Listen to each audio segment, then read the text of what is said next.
In this video lecture, we will study about Preface to Shakespeare by Dr. Johnson. Our lecture is going to be bilingual. Before we begin to study Preface to Shakespeare, we must have some basic information about Shakespeare and Dr. Johnson. So, we begin with William Shakespeare. Shakespeare is England's national poet. His date of birth is April 26, 1564. Place Stratford-upon-Avon, England. His date of death is April 23, 1616. Place Stratford-upon-Avon, England. Buried Holy Trinity Church, Stratford-upon-Avon, England. Shakespeare is an English playwright, poet and actor. He is the greatest writer in the English language. He is the greatest dramatist of all time. Dr. Johnson, his date of birth is September 17, 1709, place Lichfield, England.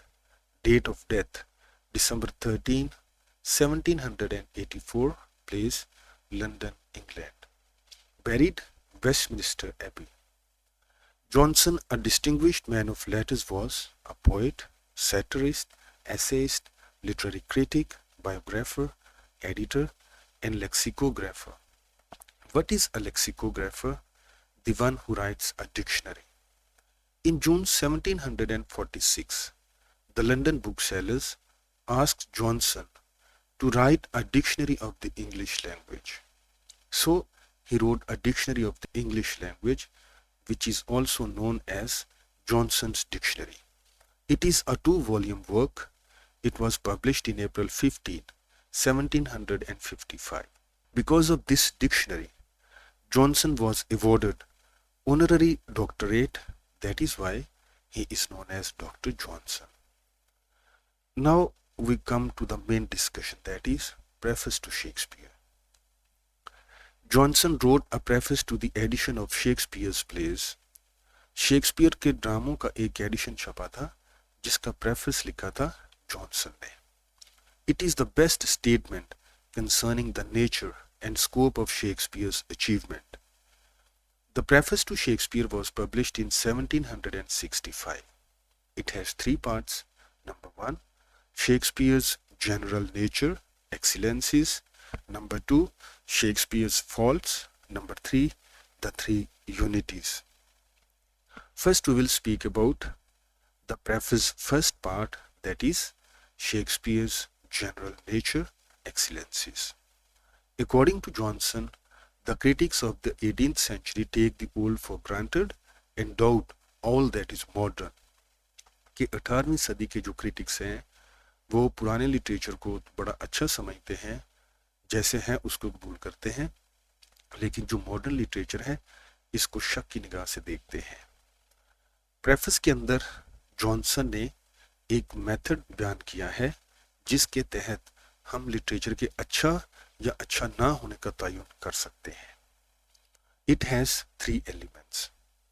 Number 1, if it lasts for a long time. If it gained recognition gradually.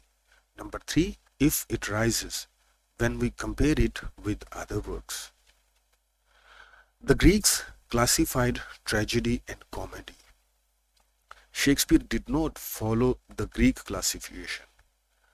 Greeks जो हैं वो tragedy अलहदा लिखते थे और comedy जो है अलहदा लिखते थे. शेक्सपियर ने इस रवायत को बरकरार नहीं रखा है. Shakespeare mixed tragedy and comedy, but it does not confuse us. Shakespeare ने ट्रेजेडी और कॉमेडी को मिक्स किया है. जब ट्रेजेडी और कॉमेडी को मिक्स किया जाता है इसे ट्रेजी कॉमेडी कहा जाता है.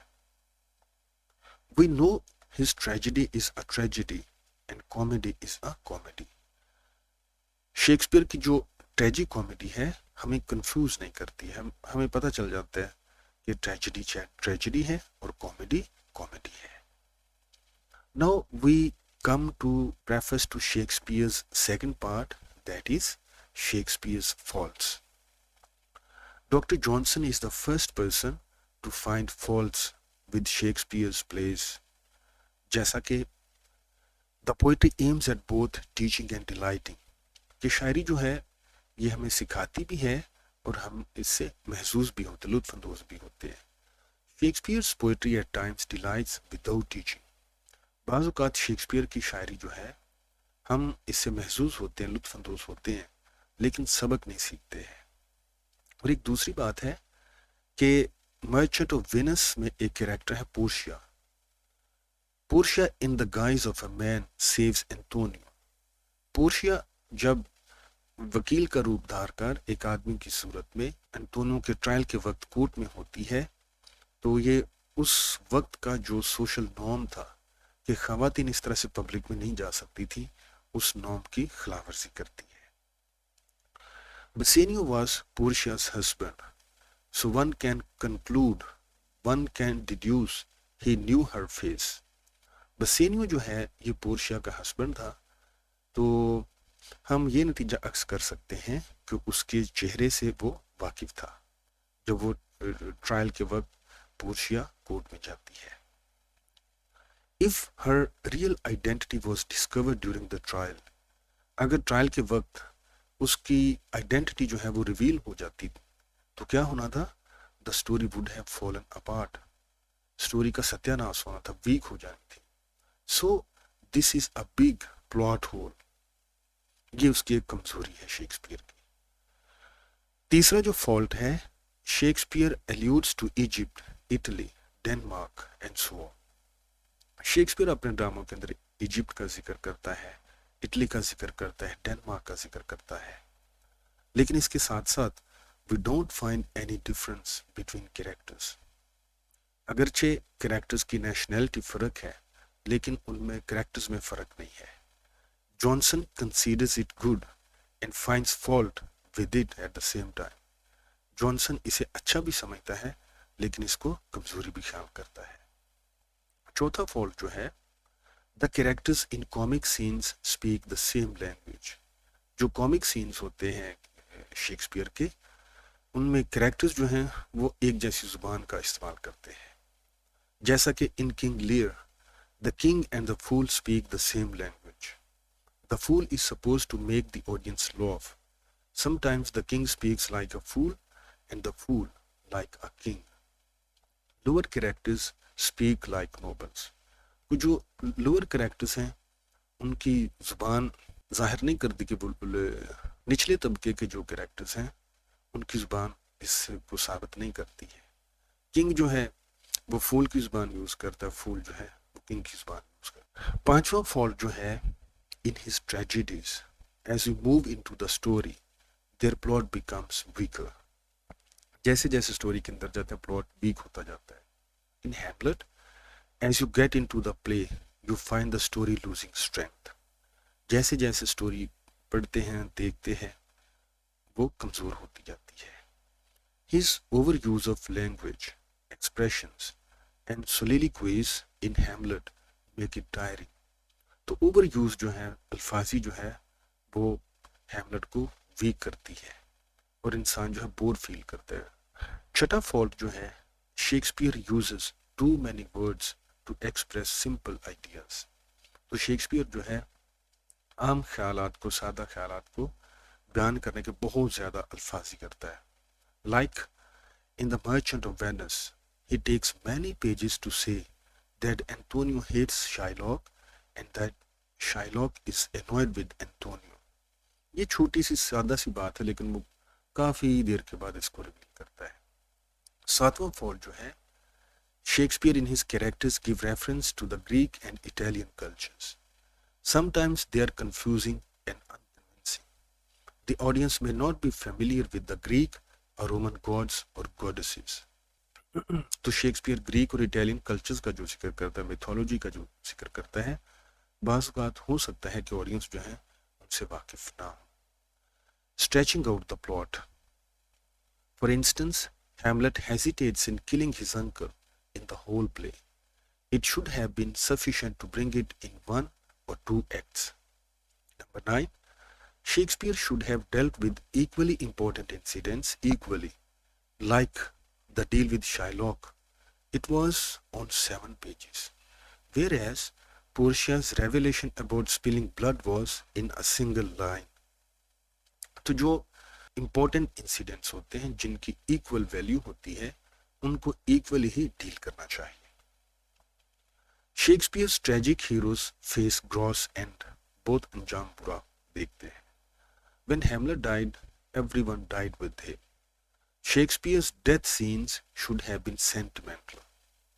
The dying characters should have said something important. लेकिन वो कुछ कहने के बगैर ही मर जाते हैं। 11वां फॉल जो है, Shakespeare uses long dialogues. The audience get lost in his dialogues. When Shakespeare plays the language game, his plot becomes weak and the audience bored. लंबे लंबे डायलॉग जो हैं वो ऑडियंस को बोर कर देते हैं और प्लॉट को कमजोर करते हैं। 12वां जो फॉल्ट है, शेक्सपियर इग्नोर्स द 3 यूनिटीज। ये यूनिटीज कौन सी हैं? Unity of time, unity of place and unity of action. Now we speak about preface to Shakespeare's third part, that is the 3 unities. Aristotle in his Poetics speak about 3 unities. They are known as Aristotelian unities. These unities are unity of time, place and action. Unity of time. The action should take place during the time it takes on the stage. Unity of place. The action of the play should take place in one location, not in different locations. Unity of action. The play should have one primary plot with one major action. As far as Shakespeare is concerned, Johnson agreed with Shakespeare's unity of action and objected to the unity of time and place. Shakespeare disregards the unity of time and place. ये doctor Johnson का कहना है। अगर आपको ये video अच्छी लगे, आप मेरे चैनल को सब्सक्राइब करें, इस वीडियो को लाइक करें, कमेंट करें और दूसरों के साथ शेयर करें। Thanks for watching.